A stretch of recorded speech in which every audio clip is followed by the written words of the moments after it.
Rail লাইনে মাত্র কয়েক সেকেন্ডের অসাবধানতা আর তাতেই নিভে যেতে পারে একটি পুরো জীবন। সেটি হয়েছে এক যুবক যুবতীর জীবনেও।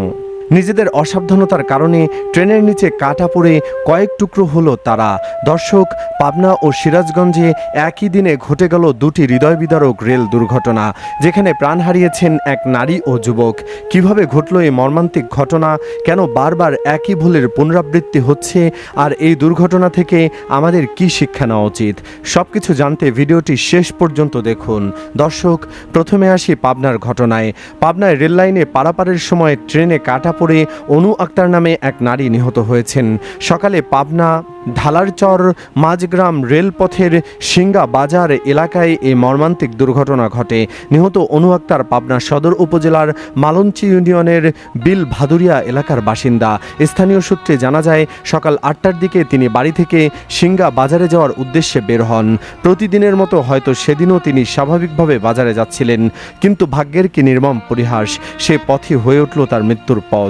সিঙ্গা বাজার এলাকায় রেল লাইন পার হওয়ার সময় বেড়া উপজেলার ঢালারচর থেকে ছেড়ে আসা ঢালাচর এক্সপ্রেস ট্রেনটি দ্রুতগতিতে ওই এলাকা অতিক্রম করছিল। ঠিক সেই মুহূর্তে ট্রেনের নিচে কাটা পড়ে ঘটনাস্থলে মারা যান অনু আক্তার। ঘটনার পর স্থানীয় লোকজন ছুটে এসে রেলওয়ে পুলিশকে খবর দেন। পরে পুলিশ ঘটনাস্থল থেকে মরদেহ উদ্ধার করে আইনি প্রক্রিয়া সম্পন্ন করে পরিবারের কাছে হস্তান্তর করে। ঈশ্বরদী রেলওয়ে জিআরপি থানার ভারপ্রাপ্ত কর্মকর্তা জিয়াউর রহমান জানান, ট্রেনে কাটা পড়ে এক নারীর মৃত্যুর খবর পেয়ে পুলিশ দ্রুত ঘটনাস্থলে পৌঁছে মরদেহ উদ্ধার করেছে। আইনি প্রক্রিয়া শেষে মরদেহ স্বজনদের কাছে হস্তান্তর করা হয়েছে। দর্শক, ভাবুন তো, একজন মানুষ সকালবেলা বাড়ি থেকে বের হলেন পরিবারের জন্য কিছু প্রয়োজনীয় জিনিস কিনতে, কিন্তু কয়েক মিনিটের মধ্যেই সেই পরিবারে নেমে এলো শোকের মাতম। অনু আক্তারের পরিবার হয়তো এখনও বিশ্বাস করতে পারছে না যে তিনি আর কোনোদিন বাড়ি ফিরে আসবেন না। এবার আসি সিরাজগঞ্জের উল্লাপাড়ার ঘটনায়, যা আরও বেশি সতর্কবার্তা বহন করে। সিরাজগঞ্জের উল্লাপাড়ায় কানে হেডফোন দিয়ে মোবাইলে ফুটবল ম্যাচ দেখার সময় ট্রেনে কাটা পড়ে রুবেল মোল্লা নামে এক যুবকের মৃত্যু হয়েছে। সকাল 8:30টার দিকে উপজেলার লাহিড়ী মোহনপুর রেলগেটের বর্ধনগাছা এলাকায় এই দুর্ঘটনা ঘটে। নিহত রুবেল মোল্লা উপজেলার বর্ধনগাছা গ্রামের শামসুল মোল্লার ছেলে। স্থানীয় সূত্র ও পরিবারের সদস্যরা জানান, সকালে রেল লাইনের ওপর দিয়ে হেঁটে যাওয়ার সময় তিনি কানে হেডফোন লাগিয়ে ফুটবল ম্যাচ দেখছিলেন। ঠিক সেই সময় রাজশাহী থেকে ছেড়ে আসা ঢাকাগামী আন্তনগর বনলতা এক্সপ্রেস ট্রেনটি বর্ধনগাছা এলাকা অতিক্রম করছিল, কিন্তু রুবেল মোল্লা কানে হেডফোন লাগিয়ে খেলায় এতটাই মগ্ন ছিলেন যে ট্রেনের হুইসেল শুনতে পাননি। ফলে দ্রুতগতির ট্রেনটি তাকে ধাক্কা দিলে ঘটনাস্থলেই তার মৃত্যু হয়। খবর পেয়ে সিরাজগঞ্জ রেলওয়ে জিআরপি থানার পুলিশ দ্রুত ঘটনাস্থলে পৌঁছে মরদেহ উদ্ধার করে।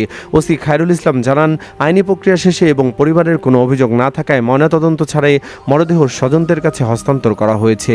প্রিয় দর্শক, এই দুটি দুর্ঘটনা শুধু দুর্ঘটনা নয়, এগুলো আমাদের জন্য বড় ধরনের সতর্ক বার্তা। রেল লাইন কোনো হাঁটার পথ নয়। রেল লাইন পারাপারের সময় এক মুহূর্তের অসাবধানতাও প্রাণঘাতী হতে পারে।